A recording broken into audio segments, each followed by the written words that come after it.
안녕하세요. 오늘 저희와 함께 흥미로운 기술 또 산업 동향을 좀 깊이 파헤쳐 볼 시간입니다.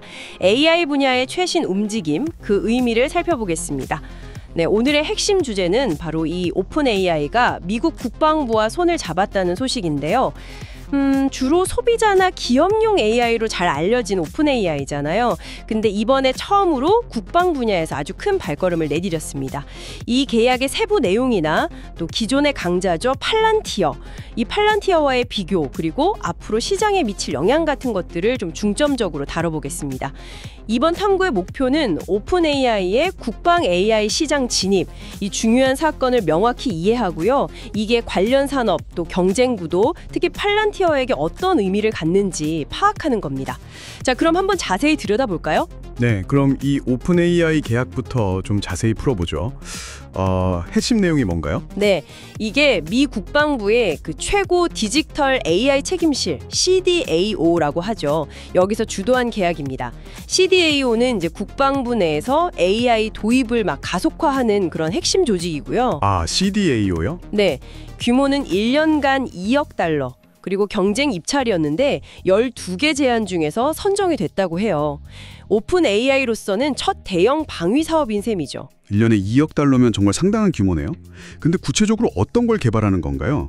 그냥 뭐 행정 지원 이런 건가요? 아니면 그 이상인가요? 그 이상입니다. 목표는 전투, 그러니까 워파이팅, 기능하고 행정 기업 기능 모두를 포함하는 차세대 AI의 시제품, 프로토타입 개발입니다. 시제품이요? 네, 예를 들면 뭐 군 의료 지원이라던가 사이버 방어 아니면 대규모 데이터 분석 이런 여러 분야를 포함하는 거죠. 근데 여기서 진짜 중요한 포인트는 이게 시제품이라는 점이에요. 아직은 실제 운용 단계는 아니다 이런 말씀이시군요. 그렇죠. 당장 뭐 전장에 투입되고 이런 시스템은 아니라는 거죠. 시제품 개발에 2억 달러라. 이게 기존 강자인 팔란티어 상황과는 좀 어떻게 다른가요? 제가 알기로 팔란티어도 비슷한 규모 계약이 있는 것 같은데요. 네, 맞아요. 아주 중요한 지점을 짚어주셨는데 팔란티어의 대표적인 국방 계약, 그 메이븐 스마트 시스템, MSS라고 부르죠. 이게 연간 한 2억 1천만 달러 정도로 추정이 되거든요. 규모는 비슷하네요. 네, 규모는 거의 맞먹죠. 근데 결정적인 차이가 있어요. 팔란티어 계약은 이미 5년 차에 접어들었고 이건 연장까지 포함해서요. 그리고 드론이나 영상 분석 기반의 표적 식별, 또 지휘 통제 시스템, 이걸 실제로 운영하면서 수익을 내고 있다는 겁니다. 이미 돌아가고 있는 시스템이군요. 그렇죠.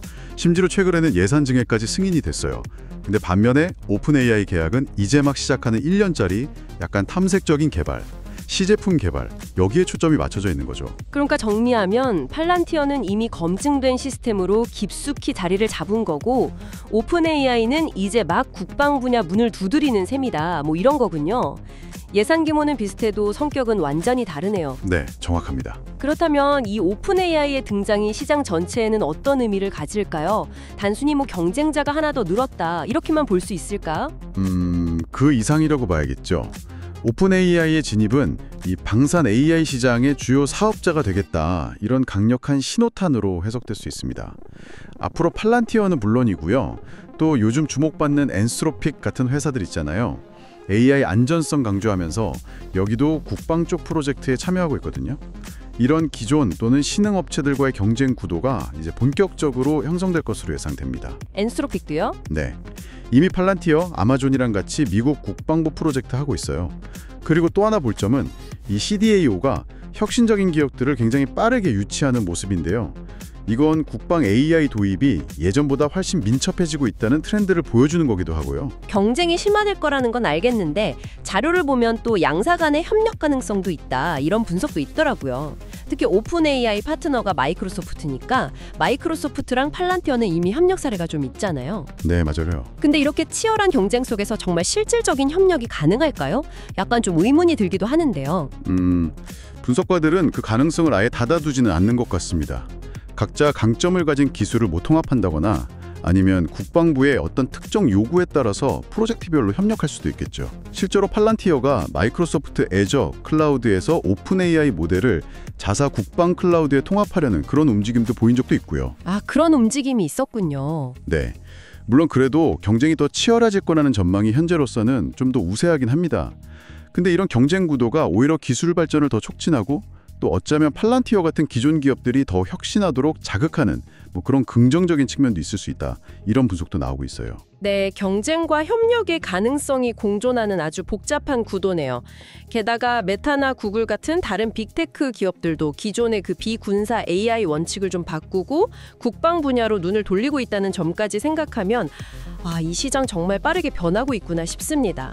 그런데 이런 기업 기술 기업들의 움직임이 단순히 기업 뉴스, 산업 뉴스 이거 넘어서서 여러분께는 이게 왜 중요하게 다가올까요? 어떤 의미가 있을까요? 이걸 좀 더 큰 그림에서 보면요.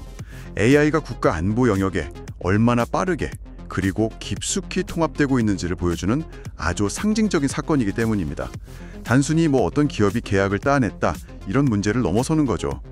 예를 들어 AI 기술의 군사적 활용에 대한 어떤 윤리적인 문제들, 또 기술 도입 속도와 안전성 사이의 균형 문제, 그리고 이런 경쟁 심화가 혁신을 촉진하는 건 좋은데 이게 또 군사 AI 분야에서 어떤 예상치 못한 위험을 초래할 수 있는지 이런 중요한 질문들을 던지고 있는 겁니다. 그러니까 미래 국방 기술 지형 자체가 바뀌고 있다는 신호군요. 네, 맞습니다. 미래 국방의 모습 자체가 변하고 있다는 걸 예고하는 거죠. 자, 그럼 오늘 이야기 한번 정리해 보겠습니다. 소비자 AI의 대표주자였던 오픈 AI가 이제 미 국방부와 대규모 시제품 개발 계약을 맺으면서 방산 AI 시장의 판도를 흔들 준비를 하고 있습니다. 2억 달러 규모였죠? 네, 근데 핵심은 시제품 중심의 1년 단기 계약이라는 점. 이건 연 2억 1천만 달러 규모의 운용 중인 시스템을 기반으로 한 5년 장기 계약을 가진 기존 강자 팔란티어와는 분명 다른 출발점입니다. 하지만 오픈 AI의 진입을 확실히 경쟁 심화를 예고하고요. 이건 또 빅테크 기업들이 국방 분야로 진출하는 더 큰 흐름의 일부로 볼 수 있습니다.